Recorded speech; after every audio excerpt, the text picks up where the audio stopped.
Title changes. Title changes. What's going on, everyone? It's Apollo here from Down, Down, Up, Up. What's going on, Apollo Nation, in the crazy, wacky world of YouTube today? Probably a lot about what transpired last night at WWE SummerSlam 2017. It was a heck of a show, and all things considering, a very unpredictable show. Excluding myself, if you had seen my YouTube predictions, I would have been dead wrong in some situations. But last minute thoughts are good ones, and for this show it was desperately needed. So, here we go. These are my reactions and review of WWE SummerSlam 2017. Apollo Talk begins now. We kick off with the kickoff show as usual, 2 hours. If you guys know, it was a 6-hour show, 2-hour pre-show, 4-hour main show, cameras going crazy, countdown. And we kicked off with the match, with hardly an audience, as I like to call it. It was the Miz Taraj, the Miz, Bo Dallas, and Curtis Axel taking on the Hardy Boys and Jason Jordan. And if you noticed, wow, there was barely anybody. I don't think there was anyone in the front row, in front of the hard camera. Not looking like one of the sides. That's all I'll say. Oh, it was so funny seeing a dead crowd for that match. And of all the matches to put on first with a dead crowd, I guess it would be that one. I'm sorry, Hardy Boys, but yeah, oh, I'm so sorry the Revival got injured again. It really stings because their program would have been so good at this time. But I did predict it correctly. The Miz Taraj walked away with the win. I figured, one, the Hardy Boys were going to lose on this show anyway to the Revival, and two, it's 50-50 booking. They won on Raw, so the Miz Taraj wins in the pre-show. It's good to see Miz pick up the win, too. He got in a surprise tag, skull-crushing finale on Jason Jordan. The Hardys weren't even pinned. Miz pinned Jordan, so good stuff. I was fine with it. Good. And then we moved on to the Cruiserweight title match. Wow. And again, I'll give this one credit to last minute thinking on my part changing, only because the bookings had Neville. I like to agree with the bookings sometimes, but only if they changed drastically before the match. And apparently this one did. So, watching the show with my friends, I went with Neville, but he won the title back. He won the title back. It was a decent match, and then he just hits a red arrow on the back of Tozawa. He doesn't even go for the Rings of Saturn. He just pins him, and that was it. So what was the point of Raw Tozawa taking it? I don't understand their logic. I have no understanding whatsoever of that at all. It's silly. It's immature to do that with a championship, especially that's been on someone as long as Neville. And if this is just a joke saying, oh, you could never have predicted this match, then great. Good job. So immature. But no disrespect to the athletes, though. It was a great match. Neville's a 2-time Cruiserweight champion. It happened. Next, now, this was the one that I didn't even predict coming down to the end. Unlike the rest of them, because I actually called the whole show watching the show myself. Except this match. WWE Smackdown Live Tag Team Championships. The New Day and the Usos. It was Woods and Big E this time taking on the Usos. And as usual, the match was amazing. The match was unbelievable. So many spots they tried. Even Ian Woods trying some new moves, which was great. Picking up Woods on, I just can't say it right now. I don't know. Tongue out. Woods picked up E on his shoulders and then just dropped him on an Uso, which was pretty cool. And every time it looked like there was going to be a winner, either there's a kick out or a breakup, just like their last matches. Incredible. But then the unthinkable happened. Woods got thrown out into a catching Samoan drop, but it looked like he really hit his head out there, and it didn't look comfortable. I hope he's okay. And then double team on E. Super kick after super kick after super kick. Double splash. And the Usos won. We had 2 title changes on a pre-show. Wow. I don't know the reasoning with this one either. I love the New Day Usos program, but really, New Day just hold it for a month? Like from one pay-per-view to the other? That doesn't sound good to me. That doesn't sound good to me. Congratulations to the Usos, though, 4-time tag team champions, but Oh, this program has some making up to do now. I don't know. I figured in my mind if the New Day were going to come back and win titles, the way they lose them would be one member turning on the rest. So this really is just I don't understand. I don't understand, but I hope you make me understand. I hope you have some good booking decisions in the future. So it just surprised me. Anyway, moving on to the main show. I'm probably gonna have this in the wrong order because you know I can't get everything perfect. Although I'm pretty close to perfect. No, I'm just kidding. Um, we kicked off with John Cena versus Baron Corbin. Now, if you'd watched my YouTube predictions, I would have had Corbin, but But in the last kind of few minutes, and looking at the bookings myself, seeing that Corbin had gone up, it just I was confused as to why it went to Cena to Corbin. It's like, are you people getting it now? And then I thought a little bit more about it. Okay, great. If John Cena is moving into a program with Samoa Joe, that needs momentum. Even if Corbin beats Cena, and now that it's the opening match, well, what's that going to accomplish? You lost your briefcase. Great. If you beat John Cena, great. Like, well, where do you go from that? This is something that a lot of people can disagree with my thoughts at this point, but what I think of, it's not a popular decision. So I went with Cena in the end, starting the show, and Cena won. The match was average. It took only one AA. It seems like Corbin is getting punished in some way right now, so I'm not sure why. If anyone has any information, please feel free to let me know. But wow, yeah, John Cena won. John Cena won. It was okay. I guess if he goes into a program with Joe, if he shows up on Raw tonight, great. Great. I'm looking forward to that. Looking forward to that. All right, moving on. Now I'm going to go in no particular order. I just remember that match kicked off. Next up, Shark Cage match. Oh, I am happy this is over. Oh, man, I'm sick of these matches, brother. Number one, clearly it showed Enzo was afraid of heights because the Shark Cage was not as high as it was in the other matches. So, yeah, big deal. The match was meh. Granted, Cass kicked out of a KO quite early and a choke slam. Enzo then did like a whole dance in the cage and then put like oil and grease on himself and just like slide it out. Like he could have done that anytime he wanted to. Just saying. And he just gets booted by Cass. So that was quite amusing. Then Cass is going for the boot to Big Show. We're thinking, oh, really, this distraction nonsense. Cass had been working on Big Show's hand the whole match, but no, big boot, but Big Show kicked out, but another boot, maybe another one after that, and then the Empire Elbow. Cass won. Thankfully, thankfully, the right decision made there. Big Cass is the one who's getting the most out of this right now, so we keep letting him get the most out of it. Give him the win. Good, good. Hopefully that's the end of this crap. I'm honestly sick of it. A few people after the show who I'd like to personally think might think about leaving WWE or going to NXT. Corbin and now Enzo. Just opinion. Just opinion.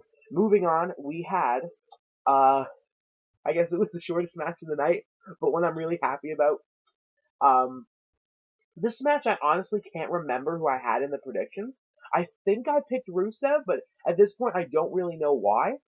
Because now that I think about it, it just wasn't believable to me. It wasn't believable that Rusev, after all little that he's done coming back this year, could make Randy Orton just tap at SummerSlam to the accolade. Orton came out, Rusev attacked him early on, the bell rang, Rusev missed Spear and Orton in the corner, came out, RKO, and that was it. Oh, I had Orton for that, so I was really hyped and amped for that. Like, I feel so sorry for Rusev. You can add him to my list of people who I'd like to see go somewhere else, because there's a huge waste of talent. Oh, man. Oh, Orton. Like, and in the end, I had to pick Orton for the main reason. He lost 3 times in a row on pay-per-view to Jinder Mahal, and it's been 4 in a row because he lost to Bray Wyatt at Payback. So, again, I don't remember who I had for the predictions on YouTube here. So, if it was Orton, good. If it was Rusev, what was I thinking? Orton, yeah, definitely Orton. Next up, SmackDown Women's Championship match. Oh, I was so happy about this one. You don't know how happy I was about this one. Number one, saving Carmella's briefcase is a really smart choice at this point. Two, you heard how I wasn't too um energized in the predictions about this. I was just like, Natalia, let's go with Natalia. I want Natalia to win. And she won. Thank you. Thank you. Seriously. I've been waiting for Natalia to get her due for a while, and she did it clean. She did it clean. She made Naomi tap out to the sharpshooter. The match was quite okay, too. It was good. Those two are really good workers, and it was good to see Natalia get some due out of it. Good job, Natalia. I hope you keep that title for the rest of the year. I don't know if you are, but I hope you do. I hate seeing you just get squandered every year because I didn't see her win the title live in 2010, and that wasn't even close to the greatness of what she did here. So, well done, Natalia. I'm happy about that. Next up, we had the Raw Women's Championship match. And, ooh, you know what? I didn't see this coming. I didn't see this coming at all. But I am happy about it. Even though Bliss has been growing on me now, I did pick Sasha in the end before the show started. Because I've been having a little thing where, excluding WrestleMania, every Bliss match I've picked, I've gotten wrong. Whether it's on YouTube or with my friends, I think. So, I picked Sasha. And Sasha made Bliss tap? Usos are 4-time SmackDown Tag Champs, and now Sasha Banks is a 4-time Women's Champion. I didn't see that coming. Both Women's Championships changed hands at the show by submission. Unbelievable. Bliss's reign is over. Sasha got it. The replacement factor worked because it was supposed to be Bayley, but now it's Sasha, and wow, I did not see that coming at all. It was just a joke pick. That's all. But Sasha did it. I can't really complain yet because I want to see what they're going to do in the next month. But who knows? Bliss could just get it back. I don't know. A lot of these title changes I don't think are long term. Usos, Sasha, yeah. Neville might just go on another streak again. I don't know. I'm not going to put him in that list right now. Moving on. We had the Demon King versus the Eater of Worlds, Finn Balor, Bray Wyatt. Now, props to Finn Balor's entrance. I love that he had a mixed version of Bray Wyatt's theme at the beginning with it. That was creepy. And it was good. The match was quite alright. One thing that surprised me about it, they really protected the Sister Abigail. It only took one to beat Finn on Raw, but it was not hit at this show. Finn Balor was not hit with the Sister Abigail. Regardless of that, though, Finn Balor did win. It took one coup de grace, decent match, good stuff. And if this program goes on, I look forward to the next chapter in the Authors of Pain. No, I'm kidding. Bad pun. But Finn Balor won. I'm happy about that. I don't think anyone wanted to see the Demon lose, so didn't happen. Finn won. Now, moving on to the last 4 matches of the show. And each of these took about like a half an hour kind of feel, I think, which was surprising because I didn't know if 4 matches would kill 2 hours of the show, but it did. So, Raw Tag Team Championships, Shield version 2, Ambrose Rollins versus Cesaro and Sheamus, The Bar. Now, this match, I'll admit, it was pretty fun. It was really fun to watch. The Bar immediately took out Ambrose with a bro kick early on in the match, so it was a handicap match for the bit of it. But then Ambrose got in, the comeback happened, the Bar kept trying to find a way to get it, but no, in the end, Dirty Deeds, after the knee to Sheamus, and Ambrose and Rollins are Raw Tag Team Champions. I'm really happy about this. Number one, if Sheamus is going away for a movie soon, good. Don't keep the titles on someone who's not going to be here. 2, Ambrose is the first member of the Shield to become a Triple Crown winner. Feels good. Yeah, tag title, IC title, WWE title. Feels good. He would have been a Grand Slam, but now there's the Universal title, so I guess he's not eligible for that, which is too bad because I don't really see Ambrose winning that anytime soon or maybe ever. I don't know. I'm not saying it couldn't happen, but I don't know. And it's good to see Rollins win gold too. Really good to see Rollins win gold. I thought he'd be moved to a bigger program after WrestleMania, and it's just been disappointing. But now, on the road to good things. And if Ambrose heel turn does happen at some point, hold it off a little bit. I want to see what they can do in the next 2 months or something like that. It'd be good. Survivor Series would actually be a really good choice to do that. It's when the Shield came in. Think about it now. And now, United States Championship match. AJ Styles versus Kevin Owens. This is one I don't remember who I had for the YouTube predictions as well. I think I had AJ, so I feel good about that. And it was a great match, and it's kind of what I had on the predicting side. Either you were thinking, oh, Shane's turning heel, Owens is going to win it, cheating, or Shane's going to keep it straight, maybe miss something on Owens' part, or be slow. Owens gets mad in some way, because the rumor has it we're still going to get Team Shane versus Team Kevin at Survivor Series. So there's still a possibility of that happening. It was a great match nonetheless. Shane was counting a pinfall after a power bomb. AJ's foot was on the rope. Kevin didn't realize it. Shane did see it, but it looked like he counted the 3. And what's worse is when Kevin looked back at it, the foot was already off of the rope. But he did not hit Shane after the match, though. He definitely pulled Shane to take some of the bumps in the match, though. Shane didn't like that. But Shane didn't really retaliate any bad way, except just a little pushing. Anyway, it was the opposite of last year's AJ win. This time, AJ hit the forearm first, and then the Styles clash. AJ Styles is still the United States champion. It is time to stop hot potatoing that title. Time to stop hot potatoing that title, please. And he won. So, if the U.S. Open Challenge comes back, then AJ's the right man for the job. Happy about that. Moving on. Oh, guys, we are on to the WWE Championship match. I had Nakamura in my YouTube predictions, but like the Neville match, I changed because the bookings just got so high at some point. Oh wait, no, that happened during the show before I had it. Why did I did go back on Jinder. I don't know why though. Now that I think about it. Huh. Oh, yeah. No, I remember now. Excuse me. My mind is just somewhere else. It's because of the pre-show title changes and what I had going on for the rest of the show. It's just, I was thinking, there's already 2 title changes here, and you're predicting so many other title changes on this show. I don't think either of the world titles are going to change on this show because at WrestleMania, both of them did. So I picked Jinder.